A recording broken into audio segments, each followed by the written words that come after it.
Hi, this is Iris from Cashmere Goat, and I'm here today to talk a little bit about yarn overs.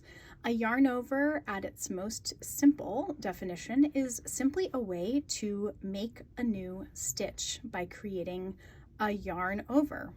I'm going to show you how it looks when you do a yarn over in a decorative way, which is one way that we use it. And you can see these are like little holes. And so you might use a yarn over in this way if you were making a lace pattern, for example.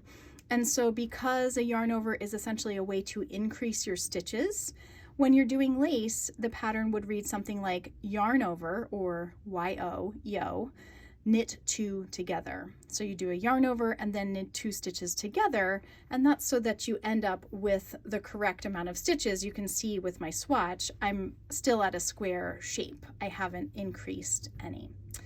So I'm going to show you just really briefly how a yarn over looks. So here's a regular stitch. I'm going to do another regular stitch.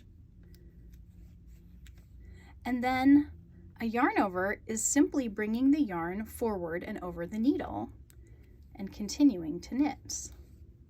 So knit, knit, then bringing the yarn forward between my needles and over top of this needle and knitting into the stitch.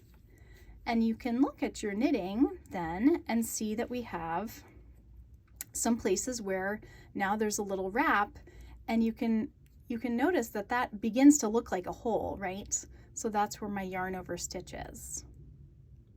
In the Anker summer shirt pattern, we use yarn overs to create increases in the round yoke portion at the top of this top-down sweater. So you'll notice that I created a few rows of knit one, purl one ribbing so that we could mimic what happens in the Anker summer shirt. So that is going to look like knit one,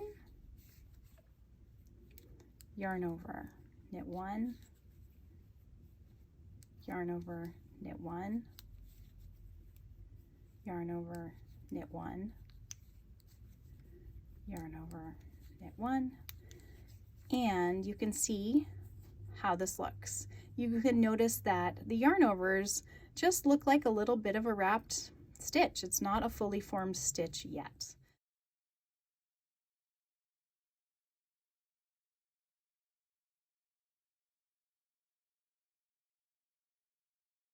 At the end of my row, you can really see that my swatch has gone very quickly from being a nice neat square to being something that's curving out, which is just what we want in that increased portion of our top of our sweater as we grow it down from neck over the fuller part of our bust.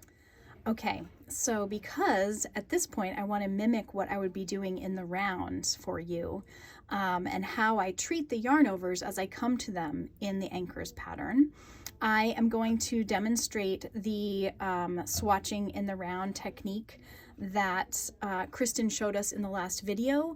I will link to that in the comments if you haven't watched that one. So here I go. I'm doing my first knit. The directions say that when you come to a yarn over, you need to knit into the back of the yarn over, and that's so that you don't get a hole like you got here. So if you knit into the front of a yarn over, you get a little hole, which sometimes that's awesome and that's the decorative feature you want. Other times, like in the Anker's top, the designer specifies that you want to close that hole up, so you don't want that hole. And so what she recommends is that we are knitting into the back loop of our yarn overs. So here's a plain knit. And here's a yarn over, and you can see it's just like that wrap. And now I'm going to knit into the back of that yarn over. Now this is a plain knit. And then here comes another one. I'm going to knit into the back of that yarn over. And so if I look back at what I've done, you can see that there's not a big gaping hole right there, like there would be if I did this, which is, here's my knit one. And I'm going to show you if I knit into the front of the stitch, into the yarn over, I get this like gigantic gaping hole, which is definitely not the look that I want for this particular pattern. So I'm going to knit into the back just like that. So there's one more thing I wanted to show you, which is that you can see there's like a small hole, but it's nowhere near the size of the hole that it would be if I were knitting into the front of those yarn overs. On your second round of increases in the Anker's pattern, the suggestion is to knit into the back loop, but I have found that purling into the back loop also works. You can do either. I prefer to purl into the back loop. It's a little fussier, but you take your needle tip and you come as though to purl. Oops, I had my yarn forward. There we go.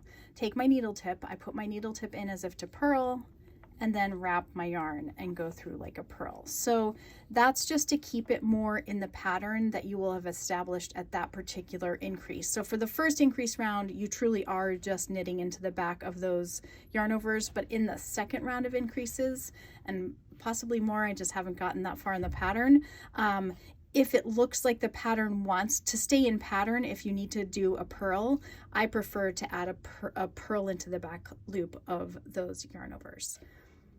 Hopefully this video has been helpful to you as we've talked a little bit about yarn overs and how we're using them for the Anker's summer shirt, which is our current knit along at the Cashmere Goat. If you found this video helpful, please give it a thumbs up, and don't forget to subscribe to our channel here on YouTube so you won't miss a video. Thanks for watching and happy knitting!